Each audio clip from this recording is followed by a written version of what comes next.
प्यारे बच्चों, भारतेंदु हरिश्चंद्र जी के जीवन परिचय एवं साहित्यिक व्यक्तित्व विषयक संज्ञान आपको पूर्व में कराया गया है। अब आप लोग अपने पाठ्यक्रम में दिए गए उनके पद को ध्यानपूर्वक देखें, शब्दों पर ध्यान देते हुए बताई गई व्याख्या को सुनें और समझें तथा काव्यांश से संबंधित प्रश्नों के उत्तर अवश्य लिखकर भेजें। तो सबसे पहले प्रथम पद पर आप लोग ध्यान दीजिए। मारग प्रेम को समुझै हरिचंद यथारथ होत यथा है। लाभ कछु न पुकारन में बदनाम ही होन की सारी कथा है। जानत है जी मेरो भली विधि और उपाय सबय बिरथा हैं। बावरे हैं ब्रज के सिगरे मोहिनाहक पूछत कौन बिथा है।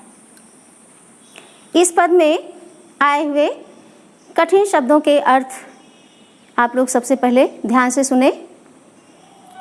प्रथम पद की पहली पंक्ति में यथार्थ शब्द आया है।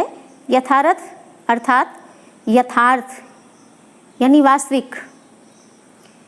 यथा अर्थात जैसा। भली विधि भली भांति। बिरथा व्यर्थ। बावरे माने पागल। सिगरे सब लोग। और बिथा माने व्यथा अर्थात पीड़ा। अब कठिन शब्दों के अर्थ के उपरांत आप लोग पद की व्याख्या को ध्यानपूर्वक सुनिए। अपनी भावनाओं को व्यक्त करते हुए कोई विरहिणी गोपी है जो श्री कृष्ण के प्रेम में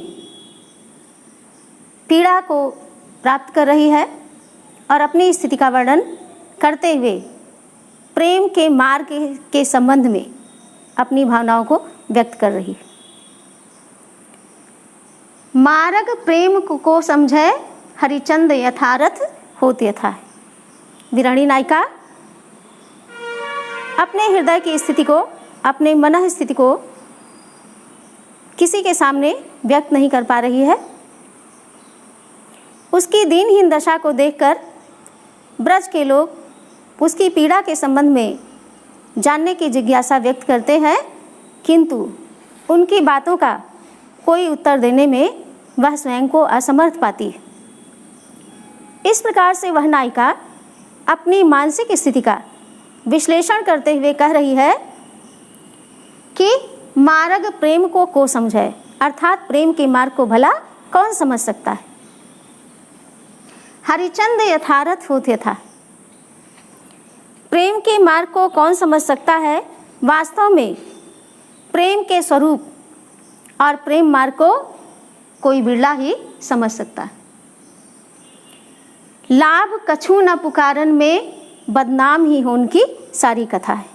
क्योंकि इस प्रेम के मार्ग में बदनामी के अतिरिक्त और कुछ मिलता नहीं है। तो प्रेम के मार्ग में बदनामी के अतिरिक्त और मिलता ही क्या है, इसलिए उसके संबंध में कहने से क्या लाभ। जानत है जी मेरो भली विधि और उपाय सबय बिरथा है। हे सखी, मेरा अंतर्मन ये भली भांति जानता है कि मुझे कौन सा ऐसा रोग है, मुझे कौन सी व्याधि लगी है, कौन सा रोग लगा है। और मेरा अंतःकरण यह भी जानता है कि उस रोग का निवारण क्या है, अर्थात कौन सा ऐसा उपाय है जिससे मुझे इस पीड़ा से मुक्ति मिलेगी। इस कारण अन्य यदि किसी प्रकार का कोई उपाय मेरी पीड़ा को दूर करने के लिए किया जाता है तो वह सारे के सारे उपाय व्यर्थ हैं। बावरे है ब्रज के सिगरे मोहिनाहक पूछत कौन बिथा है। तो मेरी पीड़ा जब बस उसी एक ही उपाय से दूर होगी तो ये सारे के सारे ब्रजवासी मुझे पागल प्रतीत होते हैं, जो बार बार मुझसे बस एक ही बात पूछते हैं कि तुम्हें क्या रोग है। एक बार पुनः आप लोग पूरे पद की व्याख्या को एक साथ सुने और समझें। विरहिणी नायिका अपनी मनः स्थिति का विश्लेषण करते हुए, अपनी मानसिक स्थिति को व्यक्त करते हुए प्रेम के मार्ग के संबंध में अपनी भावनाओं को व्यक्त कर रही है और कहती है कि प्रेम के मार्ग को कौन समझ सकता है। अर्थात प्रेम के मार्ग को वास्तव में कोई बिरला ही समझ सकता है, क्योंकि वह यथार्थ में जैसा है उसको वही जान सकता है जो उस मार्ग पर चले।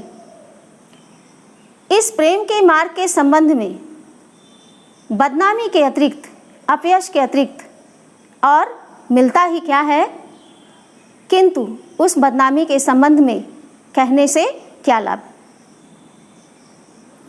क्योंकि इसमें लाभ जैसी कोई चीज़ प्राप्त नहीं होती, बल्कि इस प्रेम के मार्ग पर चलने पर बदनामी ही मिलती है।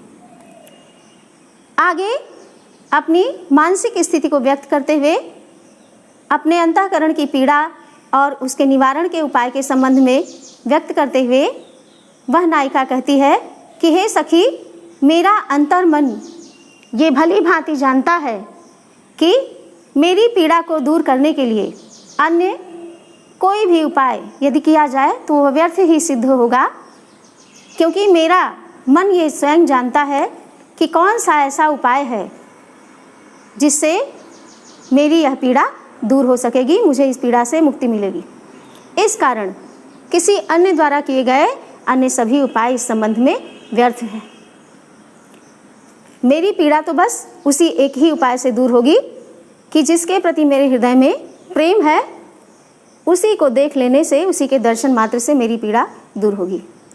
ऐसी स्थिति में मुझे सारे के सारे ब्रजवासी पागल लगते हैं, बावले से प्रतीत होते हैं, जो बार बार मुझसे मेरी पीड़ा के संबंध में पूछते हैं और यह पूछते हैं कि तुम्हें क्या रोग है, कौन सा रोग है।